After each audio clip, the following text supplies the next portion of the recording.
Buenas noches y bienvenidos a Signo Pesos, la economía al alcance de su pantalla. Estos son los temas claves de hoy.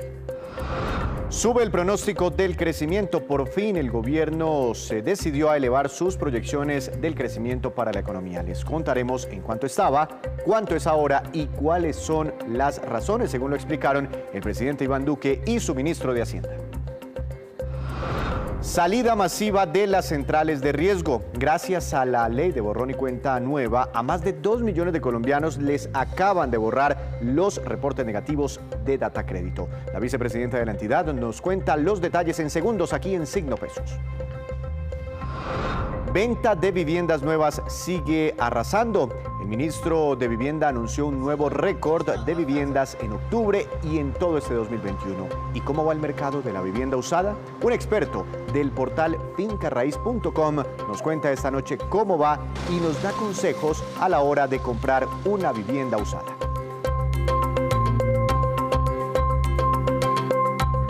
Comenzamos esta emisión hablando de un anuncio muy importante hecho hoy desde Dubái. El presidente Iván Duque y su ministro de Hacienda aumentaron el pronóstico sobre el crecimiento económico para Colombia durante este año. Antes era del 6%, ahora es del 8,5%, inclusive podría ser superior. Rubén Darío Bayona, quien acompaña la visita del gobierno colombiano a los Emiratos Árabes, nos entrega este reporte. Buenas tardes en Colombia. Fue durante un conversatorio con empresarios de los Emiratos Árabes donde el presidente Iván Duque habló de las oportunidades de inversión en nuestro país, que entre otras cosas, dice el mandatario, ya están listos para invertir en Colombia más de 70.000 millones de pesos. El mandatario allí anunció que el crecimiento económico este año será del 8,5% o por encima de este indicador. Nosotros hemos hecho una modificación de la expectativa de crecimiento económico en Colombia y la hemos elevado al 8,5% para el año 2021. Obviamente sigue siendo también esta aproximación nuestra un tanto más conservadora que inclusive la del Banco de la República y la de otros analistas, porque la verdad es que la dinámica de crecimiento puede ser sustancialmente mayor. Entre las razones del gobierno para esta proyección es porque la reactivación ha tenido un incremento en la demanda interna por el buen comportamiento en el consumo de los colombianos, así como las exportaciones minero-no energéticas han tenido los mejores resultados en los últimos 12 años. Estamos viendo también una recuperación del empleo. Hemos recuperado el 88% del empleo que se perdió en el marco de la pandemia en abril del 2020. Estamos viendo también una atracción en la inversión, que se refleja en el interés que se manifiesta por parte de inversionistas internacionales para un país como el nuestro. El gobierno es optimista con otro indicador para el cierre del 2021. Esto significa seguramente también que el déficit fiscal de nuestro país estará por debajo del 8,6% como se había estimado para este año 2021. Una demostración de que la política fiscal también está dando resultados aparte del crecimiento de la economía. Y el gobierno también se mostró en desacuerdo con la propuesta de desmontar el 4 por mil. Dice el ministro José Manuel Restrepo que esto le significa un ingreso al país de 8 billones de pesos y que para desmontarlo se requieren fuentes responsables de financiación, fuentes que no afecten el bolsillo, también dice el ministro Restrepo, de los colombianos. Yo me despido desde Expo Dubái. Rubén Darío Bayona, Noticias Caracol. Gracias, Rubén. Cambiando de tema, hace exactamente una semana el presidente Iván Duque sancionó la ley de borrón y de cuenta nueva que le da oportunidades de amnistía a personas que están en los reportes de las centrales de riesgo con una situación negativa, tienen reportes negativos. Para ver los primeros resultados que arroja esta ley de borrón y cuenta nueva, quiero saludar a la doctora Natalia Tovar. Ella es vicepresidenta jurídica y de asuntos corporativos de Data Crédito Experian. Doctora Tovar, buenas noches, bienvenida a Signo Pesos. ¿Cómo le ha ido? Gracias por estar aquí. Muy bien, Víctor. Muchas gracias a ustedes por la invitación. Doctora Tovar, ustedes pues son una de las centrales de riesgo más importantes en Colombia en este momento, allí donde quedan esos reportes negativos de los colombianos, pero tengo entendido que también quedan los reportes positivos de los que son buena paga. Con esta ley de borrón y cuenta nueva, en esta primera semana, en estas primeras horas, ¿a cuántos colombianos ustedes pudieron eliminar de los reportes negativos? Sí, Víctor, en Datacrédito, como dices, el 93% de la información es positiva, el 100% es negativo, el 7% es negativo. ¿Qué pasó con la entrada en vigencia de la ley? Había una amnistía y una nueva medida en cuanto a obligaciones insolutas. La medida en cuanto a obligaciones insolutas es que antes las obligaciones insolutas, es decir, las que nunca se habían pagado, duraban 14 años en la base de datos. Esas hoy por la nueva ley de borrón y cuenta nueva duran solamente 8 años.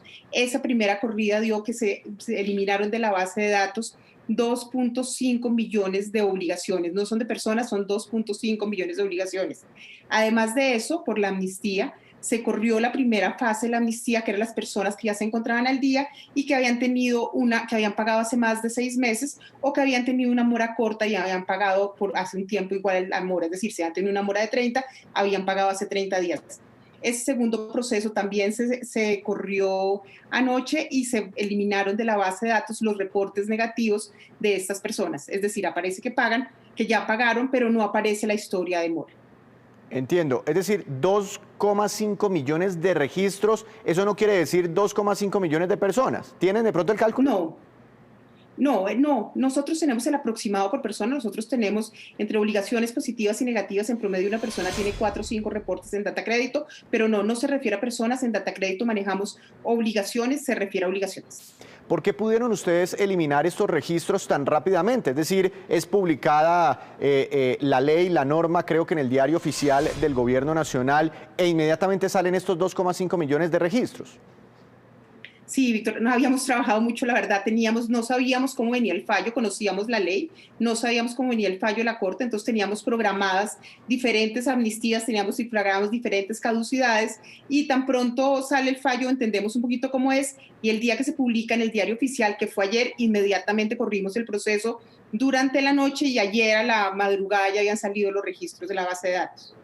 La persona que fue eliminada de esa base de datos negativa, ¿se da por enterado? ¿Se puede enterar que ya puede volver a acceder al crédito? Sí, las personas pueden consultar su historia de crédito en www.midatacredito.com o entrar a una landing que tenemos para hacer pedagogía de la ley que se llama www.leydeborronycuentanueva.com. Las personas entran y pueden consultar su historia de crédito. Si tienen un reclamo, también lo pueden hacer directamente a través de la página. Doctora, y es importantísimo que lo consulten. ¿Eso es gratuito, esa consulta? Porque pues, en muchos casos decían que no le cobraban a uno por la consulta, pero que sí le bajaban la puntuación a la hora de consultar el reporte en las centrales de riesgo. No, la consulta es absolutamente gratuita y no se baja el score. No, la consulta de las personas nunca han bajado el score, pero que los titulares mismos se consulten, nunca ha bajado el score, no lo sigue bajando y la ley de borrón y cuenta nueva también trae un artículo que dice que en ningún caso, ninguna consulta de la historia de crédito, ni por el titular de la obligación, ni por las entidades que revisan su obligación, puede bajar el score. Entonces, con toda tranquilidad las personas pueden consultar. Es muy importante, además esto es educación financiera, es súper importante que controlen su vida crediticia y consulten. Claro, pero muchas personas, yo creo que la gran mayoría no están acostumbradas a consultar su información en las centrales de riesgo porque terceros lo hacían por uno. Cuando yo mismo voy y me meto a la página de ustedes y hago la consulta, ¿qué información voy a encontrar? Va a encontrar su historia de crédito y es súper importante porque ahí se va a dar cuenta que la mayoría de la historia de crédito es positiva cuando se encuentra sus cuentas abiertas, sus cuentas cerradas, las cuentas, la información de positiva nunca caduca. Va a encontrar esa tarjeta de crédito que tuvo, que pagó bien hace 8 años, ahí la va a encontrar toda su obligación, va a saber qué personas están consultando su historia de crédito y va a encontrar un canal para poner los reclamos. Además, con la nueva ley de Habeas Data hay una figura adicional. Es una herramienta adicional, los operadores de Datacrédito tienen una nueva herramienta donde las personas se inscriben y piden que cada vez que hay una obligación nueva en su historia de crédito se lo reportemos. Entonces también va a encontrar esa funcionalidad. Ah, como cuando hay un movimiento de la cuenta de ahorros, una consignación o un retiro que le llega a una persona un mensaje de texto, ¿algo parecido? Algo parecido, eso es cuando llega una nueva obligación, cuando se abre una nueva obligación y es básicamente para un tema de fraude, para estar seguros que las obligaciones que aparecen en la historia de crédito de nosotros son de nosotros y no hay alguien que le abrió una obligación. Entonces se hace el reporte tan pronto se abre una nueva obligación. Arrancando esta entrevista me hablaba usted de personas que tenían deudas más allá de 8 años.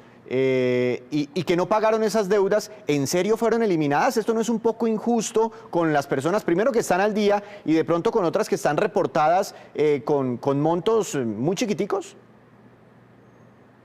No, si las obligaciones fueron eliminadas, esto es potestad del legislador. El legislador definió que se debían eliminar en los 8 años y se eliminaron. La verdad, somos absolutamente cumplidores de la ley y se eliminaron las obligaciones a los 8 años.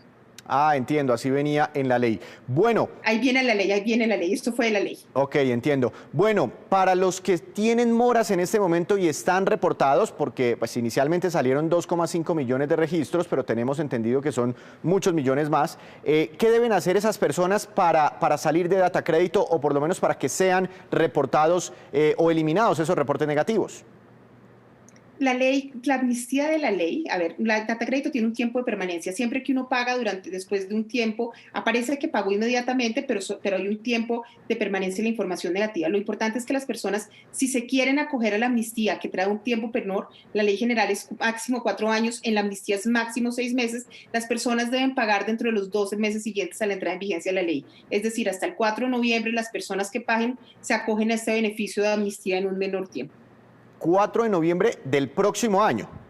Sí, señor, del próximo año. Y listo, por ejemplo, para citar un ejemplo, me consigo la plata en este mes y pago la deuda vencida que tengo en un banco, no sé, el 30 de noviembre de este año. ¿En qué momento, si hago ese pago ahí, en qué momento me eliminan ustedes?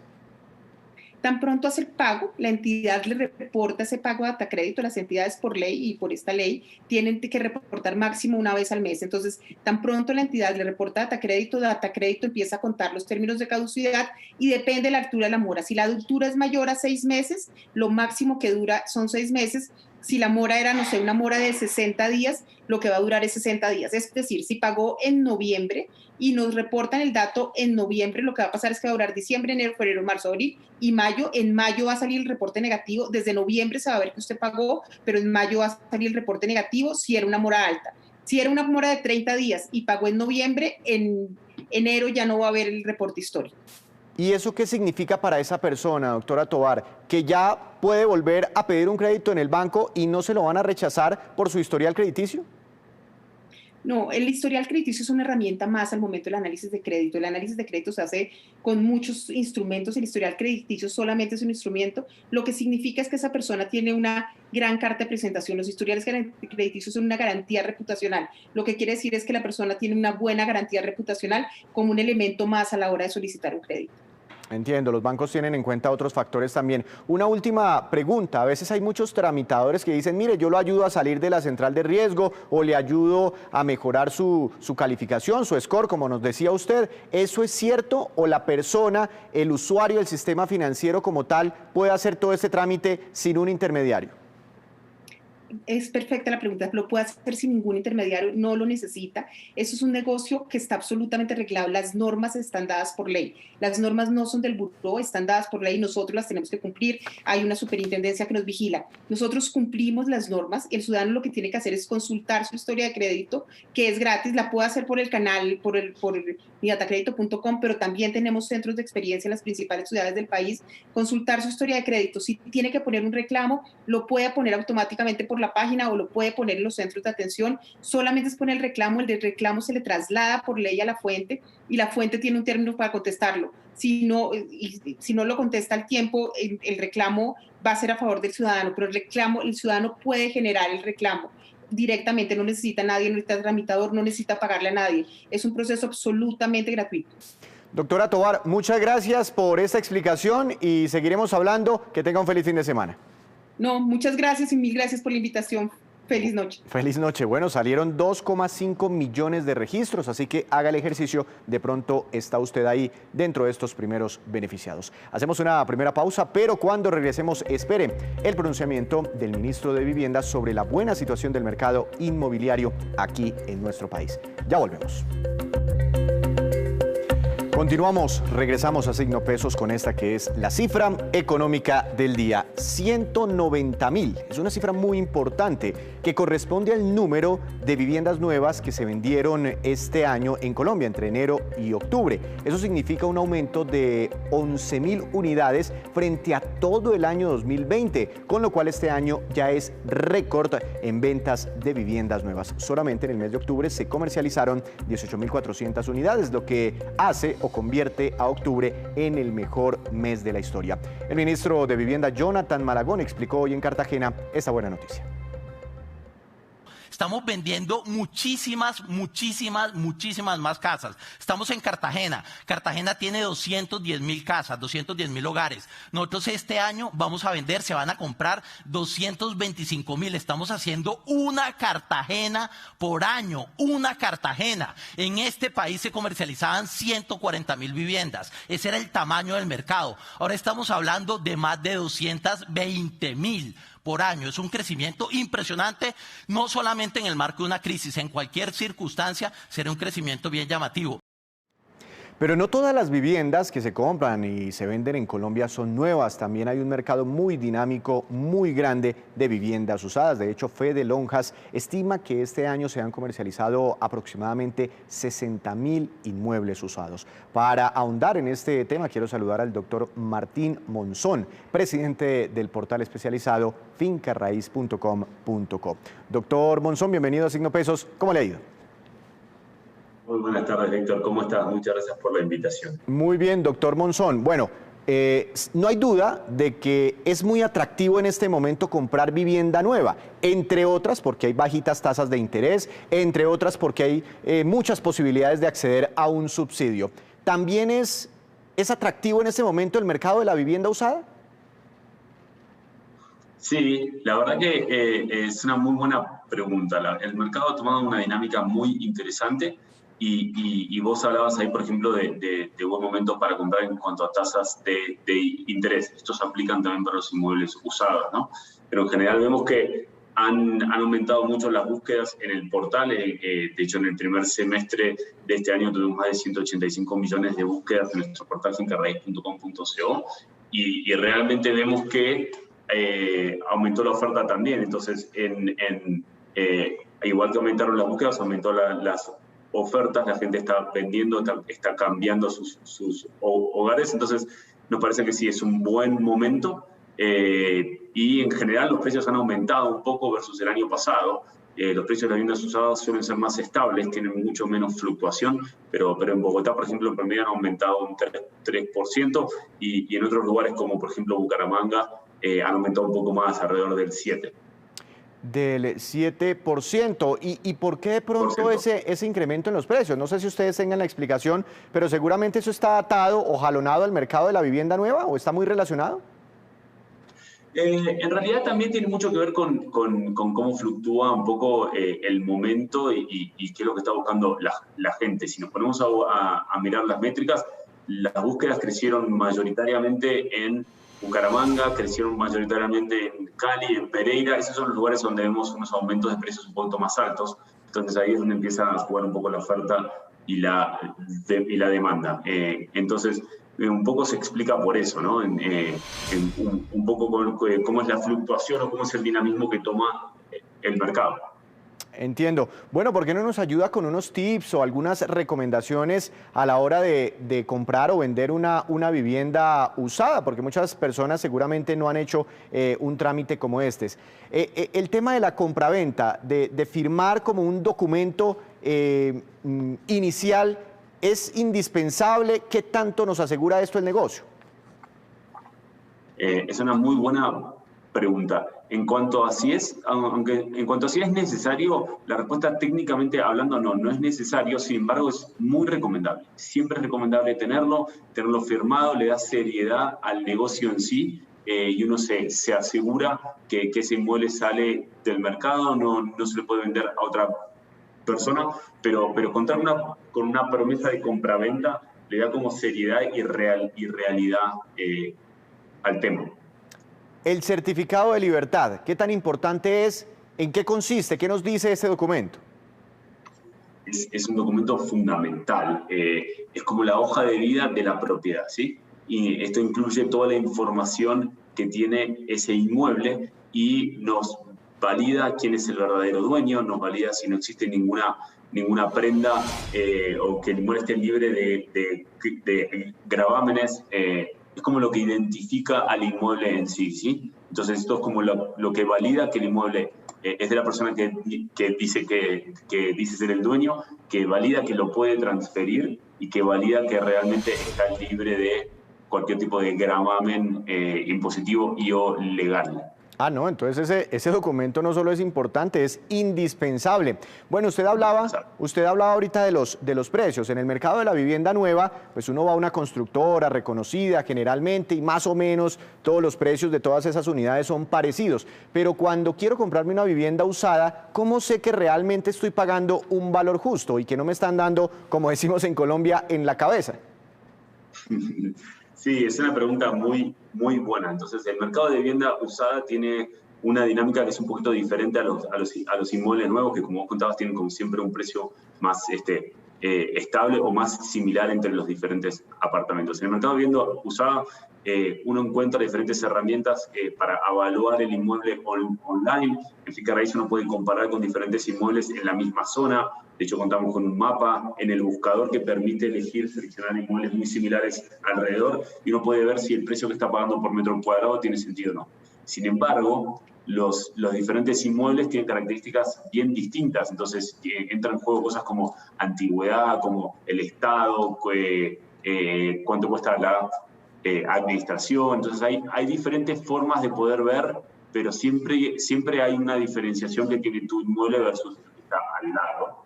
Entonces, si uno quiere realmente estar seguro que el precio está bien, recomendamos contratar a un evaluador profesional que le podrá dar algún valor mucho más certero, ¿sí?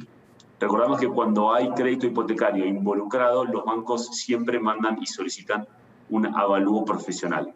Entonces, uno recibe a una persona en su casa que toma fotografías y esa persona realiza un informe al banco y es parte del proceso del crédito hipotecario. Los cargos notariales, todos los traspasos, etcétera, los documentos, que además eso es un costo significativo. ¿Quién debería asumirlo? ¿El comprador o el vendedor de la vivienda? Exacto, es una muy buena pregunta y no mucha gente lo sabe y como vos decís es un costo importante a tener en cuenta en el presupuesto. Entonces tenemos tres gastos más significativos. El primero son los gastos notariales, que es el 0.54% del valor del inmueble, que debe ser pagado a la notaría, y esto se divide en partes iguales entre el comprador y el vendedor. Es el 0.27% para cada una de las partes, ¿sí? Dentro de siempre hablando de vivienda usada. Luego tenés retención en la fuente, retención de la fuente, que es el 1% debe ser pagado por el vendedor, ¿sí? Al momento de hacer el traspaso. Y finalmente está el gasto de registro y el impuesto de registro de la escritura. Y ese es un gasto que sube a 1.67% del inmueble, ¿sí? Entonces es un gasto que es un poquito más significativo. Entonces, para resumir, el comprador va a tener que asumir aproximadamente 1.9, casi 2% del valor del inmueble en costos, mientras que el vendedor tiene el 1.27%. Entiendo. Bueno, una última pregunta. ¿Cómo se ha comportado la compraventa de viviendas usadas a través del portal que ustedes administran? Me contaba que ha habido como un crecimiento en el número de ofertas. ¿Qué tan fácil es publicar una vivienda y que sea exitoso un negocio?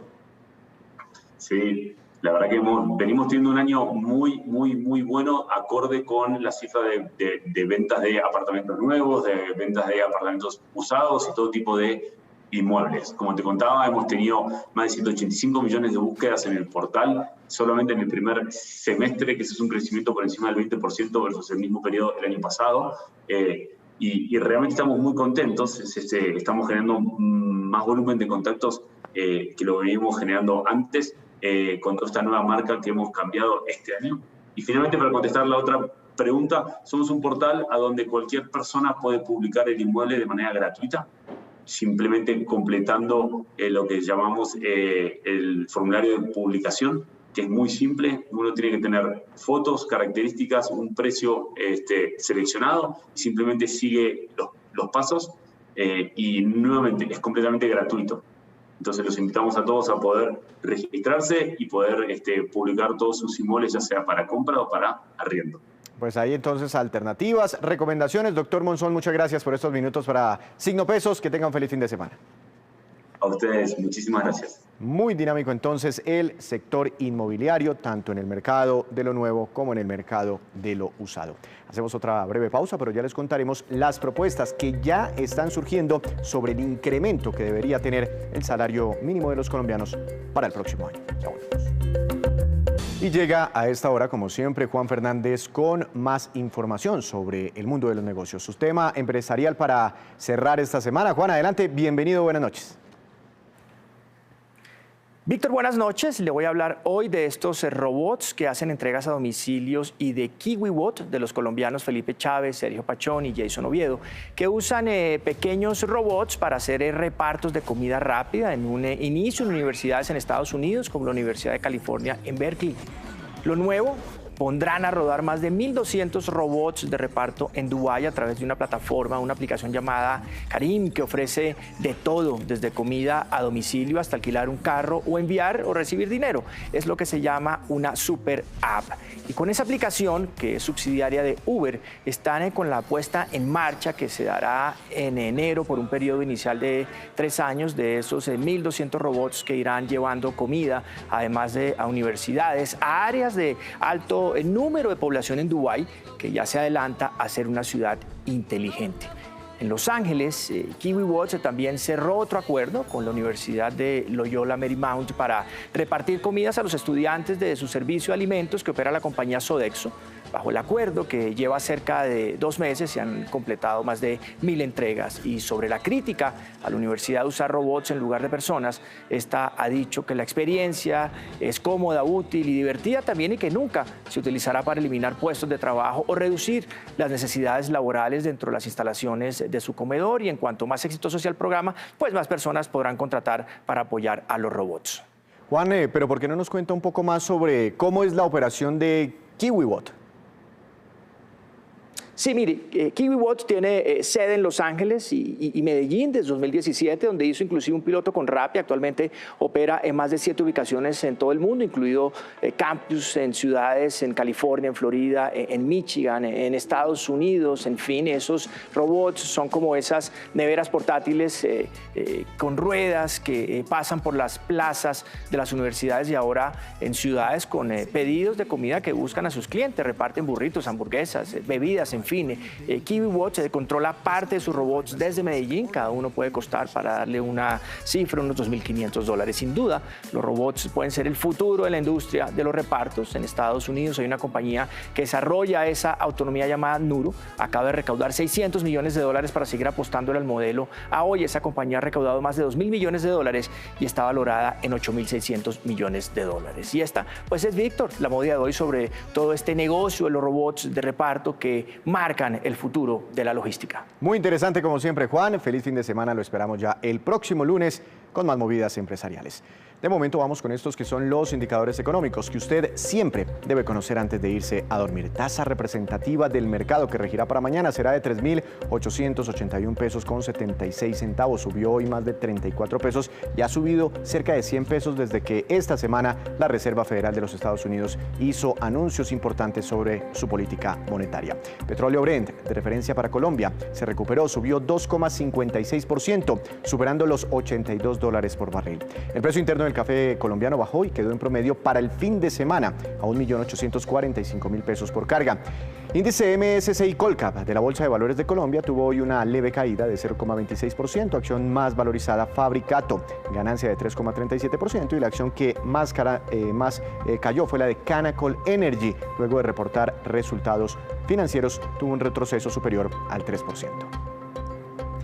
Antes de despedirnos, los quiero dejar con este dato. Aunque todavía no han sido citadas las reuniones para negociar el salario mínimo del próximo año, ya varios analistas están formulando propuestas concretas sobre el incremento que debería tener este salario básico. ANIF propuso hoy que no sea superior al 4,9%, que es prácticamente la inflación esperada para este año. Davivienda Corredores habló de un alza del 6%. La encuesta de diferentes analistas que realizó recientemente el Banco de la República dio un promedio de 4,9%. 6,1%. Y las centrales obreras ya están hablando de mínimo entre un 9, un 10%, inclusive más. Este año, recuerde usted, el salario mínimo sin arandelas está en 908.500 pesos mensuales. Así terminamos por hoy, pero los esperamos ya el próximo lunes con una nueva emisión y toda la información económica que usted necesita saber. Recuerde, esto es Signo Pesos, la economía al alcance de su pantalla. Feliz noche, feliz fin de semana.